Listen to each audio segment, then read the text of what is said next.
Hello and welcome to Summer Work Help for Calculus 1. We're going to start here with question number 1. So the directions here say simplify or rationalize, and we're going to let all of our letters here, A, B, C, and D, just not equal 0. They could be any other number, any other real number, but we're just going to kind of avoid 0 because 0 sometimes throws a wrench into things. So looking at 1a, 1a is a over a. Well, as long as a does not equal 0, which it doesn't, any number over itself is going to equal 1.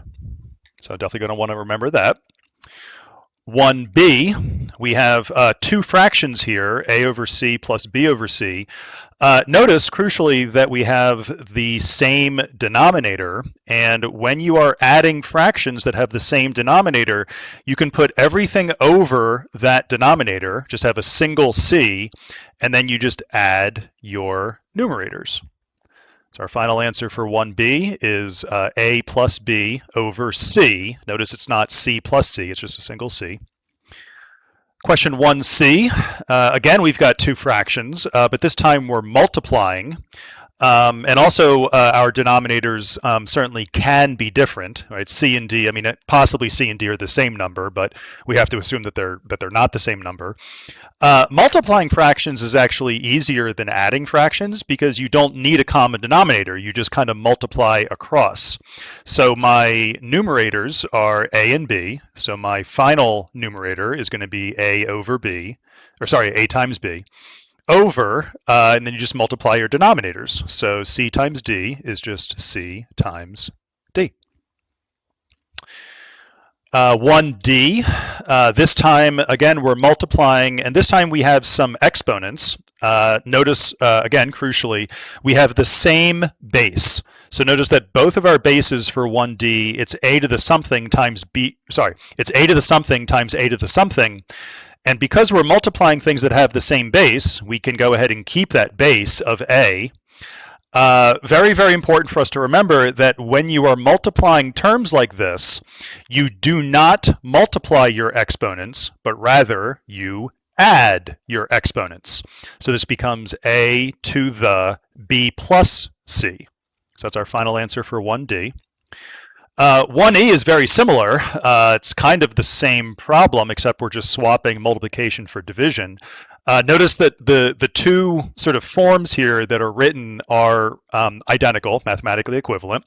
So a to the b divided by a to the c, which is the same thing as a to the b over a to the c.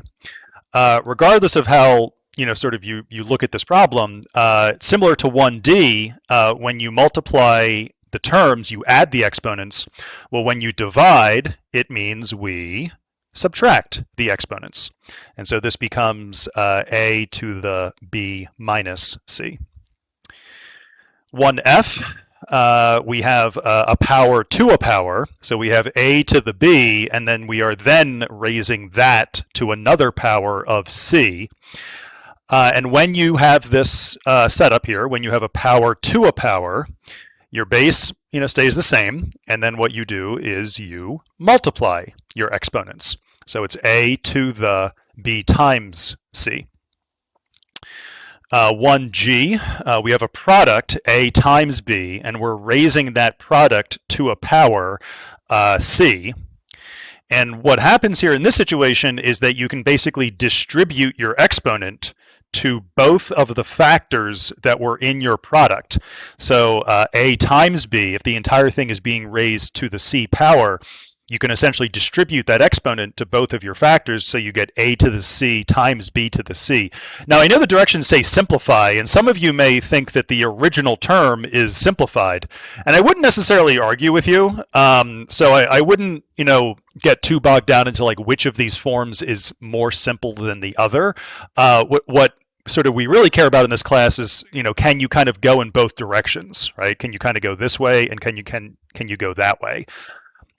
Similar with H. H is very similar to G, except this time instead of a product, we have a quotient. We have A divided by B. Well, just like with 1g, you can distribute the exponent. Here, you can also distribute the exponent. So this becomes a to the c over b to the c. And again, you want to be able to kind of go in both directions there for 1h. 1i, we have a to the 0. And again, a does not equal 0, right? And if you have any number that's raised to the 0 power, the result is 1. And actually, you can kind of use some of the things that we've already talked about to sort of derive that for yourself. But just kind of good to know, kind of on its own, that any number to the 0 power other than 0 is 1. 0 to the 0 is undefined. 1j, we have square root of a times another square root of a. Well, when you multiply something by itself, you're squaring that. So another way of saying that is the square root of a squared. No matter how you think about this problem, your square root and your squareds are essentially going to cancel, and you're going to be left with just a. So definitely want to keep that in mind for 1j. 1k, for the first time, we now have a negative exponent, and I guarantee you will see this in this class. When you see a negative exponent, if the negative exponent is in the numerator, it kind of shifts to the denominator and becomes positive. And if you have a negative exponent in the denominator, it becomes positive and shifts to the numerator. So this is essentially in the numerator because you can think of this as being over 1. So what happens is the term goes into the denominator. So now it's here, and now your exponent is positive. And you need a 1 as a placeholder in your numerator. So there's nothing left in the numerator, but it's not 0, it's 1. So your final answer for 1k should be 1 over a to the b. And as we'll see in this class, you may be sort of using negative exponents, but then when you get to sort of your final answer, you generally want to refrain from having negative exponents in your final answer. So you're going to want to remember that for 1k when you're giving your final answer. 1L, this construction comes up a lot in trigonometry, which we are going to use in calculus. So 1L is what's called a complex fraction. There's fractions within a fraction. So sort of the big fraction has a numerator of a over c, and the big fraction has a denominator of b over c. And you can see that both the numerator and the denominator are themselves both fractions. So this is called a complex fraction. And when you have this construction where sort of the big numerator, a over c, and the big denominator, b over c, if each of them in turn has kind of within them the same denominator, well, those c's are actually going to cancel. And so the only thing left in my big numerator is the a, and the only thing left in my big denominator is the b. And so 1L simplifies to just a over b. 1M, kind of similar. We have 1 over a over b. So again, this is a complex fraction. The big fraction, the numerator is just 1, which is, pretty simple. The big denominator is itself a fraction of a over b. And again, you see this a lot in trigonometry. When you have 1 over a fraction, this is the same thing as flipping the fraction. Oh, that's a a. Let me rewrite that. So it's b over a. So again, when you have 1 over a fraction, to simplify that, you basically just take the reciprocal of that fraction and you flip it. So 1 over a over b becomes b over a.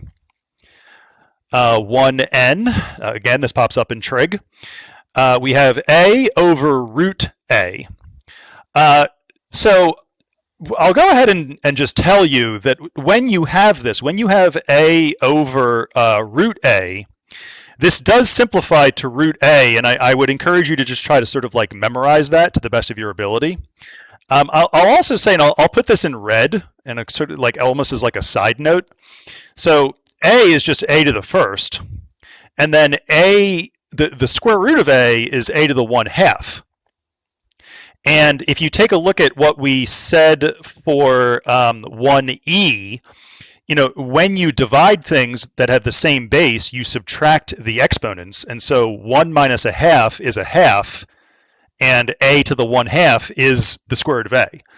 So I haven't really been explaining why for a lot of these, but I kind of broke with that pattern. And for 1n, I just kind of wanted to kind of show you sort of why this works out the way that it does. So again, for 1n, in order to just sort of understand what's happening behind the scenes here, you have to recognize that a square root is it's an exponent of 1/2. And if you apply the rule for 1e and you subtract 1 minus a half, you get a half, and then that is just root a. So you don't really need to know the part that's in red, but if you're kind of curious as to why this works out, that's why.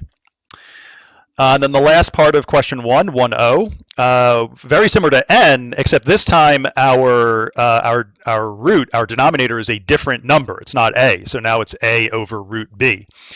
Well, with this one, you really want to sort of, you want to try to, whenever possible, for your final answer, you don't want roots in your denominator, right? Now, depending on the course and depending on your teacher, if you take this in college, depending on your professor, kind of varies as to how strict this rule is going to be, but it's worth going over.